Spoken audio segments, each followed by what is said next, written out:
السلام علیکم میرے دوستو، نماز اللہ رب العزت کی سب سے بڑی عبادت ہے۔ ہمیں اس عبادت کو آسان انداز میں کرنا چاہیے، جیسے اللہ تعالیٰ نے قرآن مجید میں ارشاد فرمایا خُذُوا زِینَتَکُمْ عِنْدَ کُلِّ مسجد، فرمایا ہر نماز کے وقت زینت اختیار کرو۔ نماز میں لباس پہننا انتہائی ضروری ہے۔ ہمیں ایسا لباس پہننا چاہیے جس سے ستر نظر نہ آئے، ورنہ نماز قبول نہیں ہوگی۔ اسلام نے شلوار اور قمیض کو بہت پسند کیا، کیونکہ اس سے ستر نظر نہیں آتا، جسم کے خد و خال نظر نہیں آتے۔ لیکن افسوس کی بات تو یہ ہے کہ 80% لوگ شلوار قمیض کی جگہ پینٹ پہنتے ہیں اور اسی لباس میں نماز پڑھتے ہیں، پھر وہ بھی ٹائٹ۔ اب سوال یہ پیدا ہوتا ہے کہ پینٹ پہن کر نماز قبول ہوگی یا نہیں، کس صورت میں نماز پڑھنی چاہیے اور کس صورت میں نماز نہیں پڑھنی چاہیے۔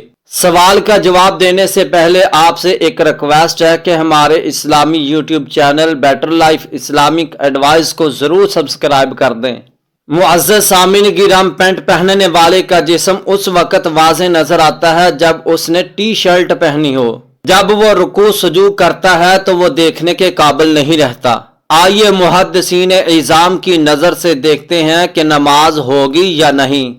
علامہ البانی رحمۃ اللہ علیہ جو ایک عظیم محدث تھے، وہ فرماتے ہیں نمبر 1 کفار کی مشابہت اور نمبر 2 سطر کی حفاظت کا نہ ہونا، بالخصوص حالت سجود میں۔ اسی طرح سعودی عرب کا عظیم مفتی ابن باز رحمۃ اللہ علیہ فرماتے ہیں کہ اگر پینٹ تنگ نہ ہو بلکہ وسیع ہو تو اس میں نماز صحیح ہے، لیکن افضل یہی ہے کہ شلوار قمیض ہی پہنا جائے۔ پینٹ کے اوپر ایسی قمیض پہنی جائے جو ناف اور گھٹنوں کے درمیانی حصے کو چھپا لے، تو اس صورت میں نماز ہو جائے گی۔